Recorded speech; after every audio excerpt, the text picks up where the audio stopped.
Bueno, mis hijos, vamos a hablar de lo que queda de la farmacocinética. Vamos a hablar de la parte 2 de esto. Básicamente lo que vamos a hablar de metabolismo, de eliminación, de depuración y así sucesivamente. Básicamente hay tres vías mediante las cuales se depura un fármaco: la vía hepática, la vía biliar y la vía renal. Dígase, por las heces, por la orina generalmente. La vía hepática se relaciona mucho con fármacos lipofílicos, la vía renal con fármacos hidrofílicos. Tenemos algo que se llama cinética. Esto es la eliminación de una droga, y esto se clasifica en dos tipos: la de primer orden y la de cero orden. La de primer orden la tienen casi todos los fármacos, y aquí se va a eliminar constantemente el 50% del fármaco que haya en sangre. Por ejemplo, si usted tiene 100 miligramos, vamos a poner un ejemplo, en la primera semivida, en la primera vida media del fármaco, usted va a eliminar la mitad, entonces le va a quedar 50. En la segunda vida media se va a eliminar entonces la mitad de lo que queda, entonces va a quedar 25. En la siguiente vida media se va a eliminar la mitad de eso, que sería, ¿qué? 12.5. Y así sucesivamente hasta que se haya eliminado todo el fármaco. Básicamente, si haces una línea con eso y tú vas eliminando que 100, que 50, que 25, que así, se te hace una curva de esta manera, como si fuera un tobogán. Ahora, algunos fármacos tienen un metabolismo especial. Gracias lapicero, si el lapicero no hace una, no estamos dando la clase, que es la cinética de cero orden. Normalmente esta es la fenitoína, el etanol, que es un alcohol, y la aspirina. Estos fármacos tienen esta cinética que se llama de cero orden porque no hay cambios, es decir, todo el tiempo se elimina lo mismo. ¿Qué quiere decir eso? Imagínense que en este caso siempre se eliminara 10. Entonces, si yo tuviera 100 de fenitoína, por ejemplo, en la primera semivida se eliminarán 10. En la segunda semivida también van a ser 10. Y así sucesivamente de 10 en 10 hasta terminar de eliminar el fármaco.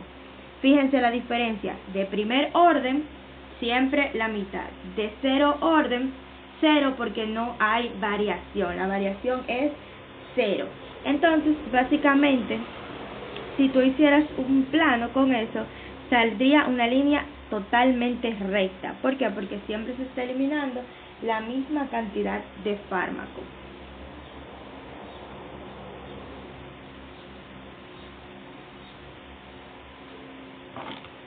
Entonces, hay que tener en cuenta que hay dos fases de metabolismo.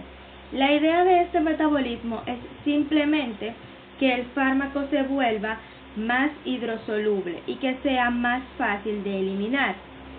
El riñón no puede excretar de manera fácil las cosas que son lipofílicas, o sea, el riñón no brega con grasa, el riñón lo que sabe bregar con agua. Entonces, si tú no le das agua, o sea, si tú le das algo de grasa, se queda mirándote como, ¿qué es esto? Dime. No, porque mira, que yo quiero que te excrete eso. Sí, pero tú no estás viendo que esto está lleno de grasa. Yo no puedo hacer nada con esto. Mira, ve, llévatelo por ahí, vete donde el hígado, donde la bilis, yo no sé. Ellos que resuelvan algo, o pásalo por algún lado donde le quiten un poquito de grasa para ver qué yo hago. Entonces, básicamente, así funciona el riñón, en mi mente. Entonces, el riñón no puede excretarlos porque estos cruzan con facilidad la membrana y entonces se reabsorbe. Es decir, el riñón trata como de botarlo y ellos vuelven a entrar, como cuando uno está empujando agua fuera de la casa, o cuando uno quiere sacar maripositas de esas que se pegan en las paredes, que tú mientras más le espantas ya más regresa. Pues algo así pasa. Y entonces hay que volverlos más polares, y eso se hace a través de una o dos fases dependiendo del medicamento. La primera fase, normalmente lo que hacen es que le ponen un grupo OH o un grupo NH2. Esto los hace más polares y un poquito más fáciles de excretar vía la orina. El metabolismo de fase 1 puede afectar o no la actividad farmacológica, es decir, algunos medicamentos, ya ustedes saben que lo hablamos, pueden verse activados o inactivados mediante estos mecanismos, o sea, a veces necesitan pasar por el metabolismo para activarse. Entonces, algunos fármacos pueden aumentar o pueden disminuir su acción farmacológica luego de este metabolismo, o puede no pasar nada. Entonces,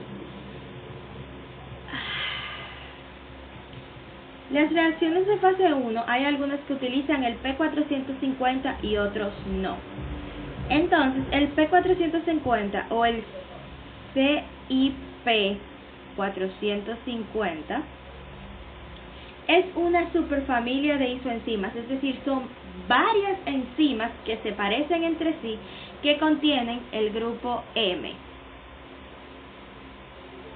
Y estas están ubicadas en la mayoría de las células, pero sobre todo hígado. Casi siempre que ustedes oigan, que P450 y no sé qué, estamos hablando del hígado.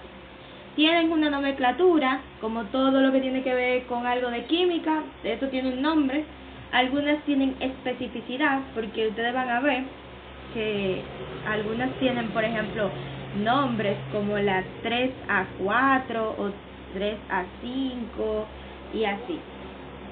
Tienen una especificidad y algunas de ellas prefieren utilizar o metabolizar cierto tipo de fármacos específicos y otras prefieren metabolizar otro tipo de fármacos. Tienen algo que se llama variabilidad genética. Eso es importante porque eso nos ayuda a explicar en muchos casos cómo es que algunas personas son más susceptibles o menos susceptibles que otros a lo que son las acciones farmacológicas de un fármaco. También hay algo que se llama polimorfismo, que esto tiende a afectar a lo que es el P450, puede en algunos casos disminuir su acción farmacológica, o sea, su acción metabolizadora, y esas cosas hay que tenerlas en cuenta. Algo más que siempre debemos tener en cuenta son fármacos que excitan y fármacos que inhiben el P450. Los excitadores, que es lo mismo que decir inductores, son fármacos que como efecto secundario motivan al P450 a metabolizar. Fármacos que siempre se utilizan para hablar de lo que está haciendo el P450 son la warfarina, se va a quedar así, warfa, y los anticonceptivos orales.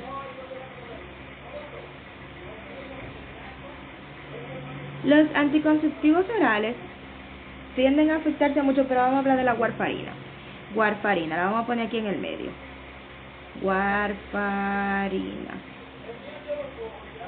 La warfarina es metabolizada por el P450.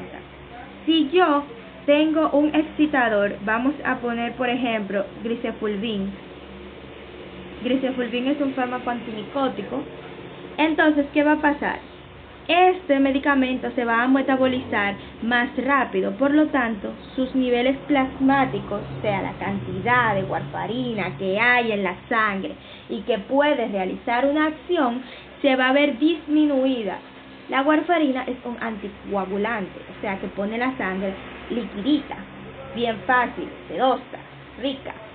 Entonces, si yo estoy tomando grisefulvin y warfarina, la cantidad de warfarina en el plasma va a disminuir. Y como seguramente yo tengo un problema de coagulación, ¿qué va a pasar?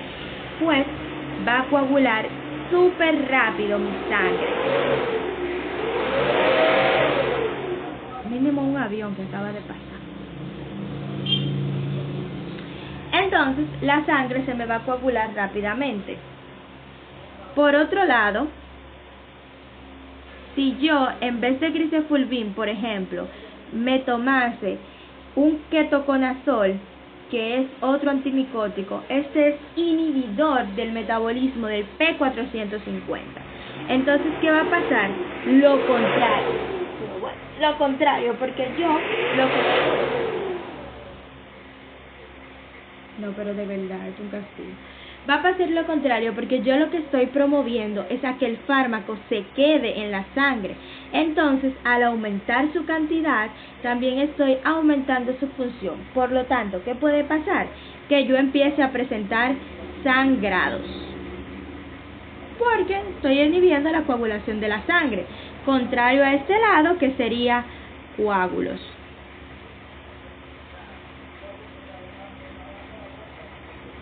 ¿Por qué me interesan este tipo de cosas? Porque estos son fármacos de uso bastante común. Las personas los usan mucho. Entonces, me interesa siempre hacer una historia clínica completa y pertinente, porque, por ejemplo, imagínense, en este país hay una incidencia muy alta de onicomicosis, hongo en las uñas de los pies. Entonces, qué sé yo, o de tuberculosis. Vamos a hablar de la tuberculosis mejor.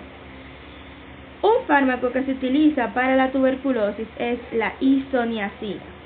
Entonces, ¿qué pasa? Yo tengo este paciente que toma warfarina porque tiene este problema de coagulación, tal vez le dio un ACV, una trombosis, como dicen, le dio una trombosis, a él no le dijo al médico que lo estaba atendiendo de la tuberculosis que él le pasó eso, porque a los pacientes a veces no les gusta decir las cosas que le pasa, y entonces le empezaron a dar isoniazida. Al darle la isoniazida, la cantidad de warfarina en la sangre, ¿qué pasa? Aumenta. Y entonces voy yo, tranquila, hacer un procedimiento, vamos a decir que tal vez un procedimiento dental. Y entonces, mientras lo estoy realizando, hago mi primera incisión y el paciente se desborda en un sangrado que yo no entiendo por qué es tan profuso, porque te está sangrando tanto midón, ¿qué está pasando? Ahí entonces, ahogándose su propia sangre, que yo tomo una pastilla que es esa que le echan al veneno de los ratones.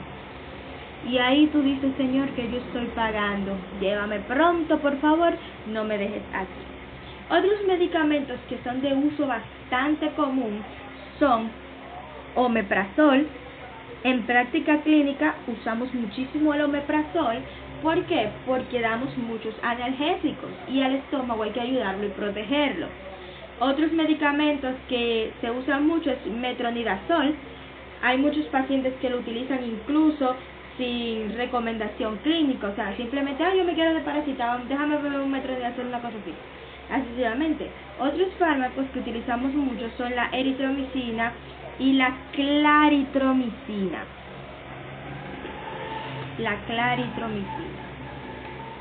¿Por qué hago este énfasis? Porque de hecho la acitromicina es la única de esta familia de antibióticos que no se relaciona con el P450. Vamos a hablar de eso un poco más adelante, cuando estemos hablando de los antibióticos.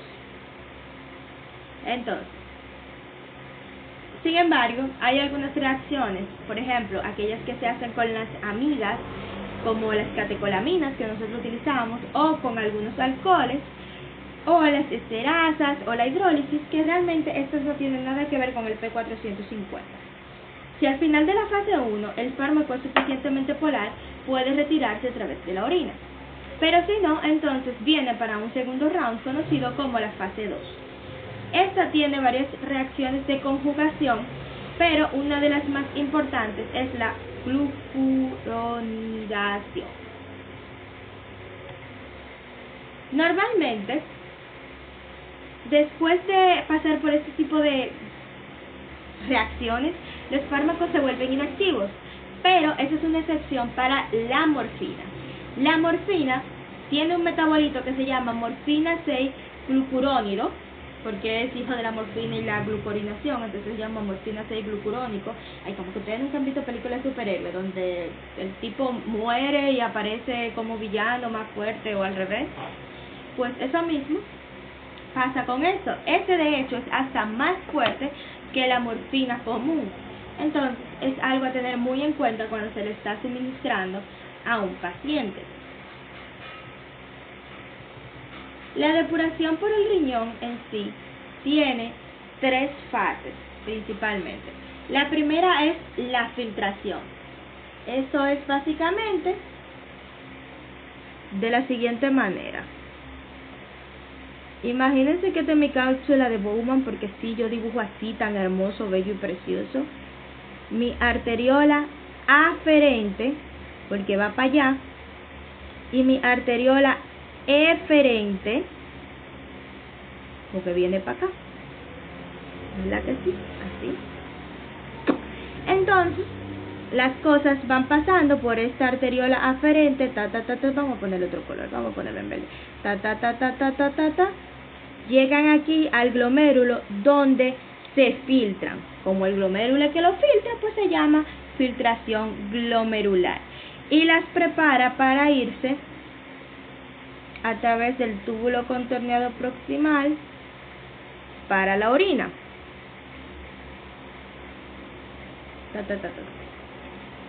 ¿Qué pasa? Hay algunos fármacos que no se filtran, sino que se secretan. La secreción es, por ejemplo, en esta parte, vamos a ponerlo en otro color, el fármaco entró, ¿verdad que sí? Pero no se filtró, él se quedó ahí, y cuando iba regresando por la arteriola eferente, pasa desde la arteriola al túbulo para ser excretado. La secreción tubular, normalmente hay dos tipos de transportadores, o sea, utiliza proteínas transportadoras. Puede ser una para aniones y una para cationes, pero no es algo específico. Recuerden que anión y catión te habla de la carga eléctrica que tenga la molécula o la sustancia. Pero eso no es específico y entonces varias cosas pueden usarlo. Es como que, por ejemplo, en tu casa hay 2 carros, pero son para todo el mundo y tiene una familia de 10. Entonces, no es, el carro de fulano y el carro de fulano, sino que cualquiera, el primero que llegue, puede utilizarlo y esos transportes se pueden saturar. Y si se saturan, pues ya nada puede salir, porque si se acabaron los carros, dime qué vamos a hacer, nada, quedando en la casa, porque no hay de otra. Entonces, está también algo que se llama reabsorción. Imagínense que una de las sustancias que ya tenemos acá regresa a través de la arteriola eferente y vuelve a lo que es flujo sanguíneo. Básicamente es eso. O sea, filtración, si va por el glomérulo y el glomérulo lo puede desechar, se filtró. Si pasó por el glomérulo, pero no se filtró, sin embargo, decidió salir de la arteriola eferente e irse como quiera, se secretó. Si ya está afuera, listo para ser expulsado, y decide regresar, entonces se reabsorbe. Hay diferentes condiciones que pueden hacer que algo se filtre, se secrete o se reabsorba más o menos. Por ejemplo, si tenemos enfermedad renal, entonces la filtración disminuye.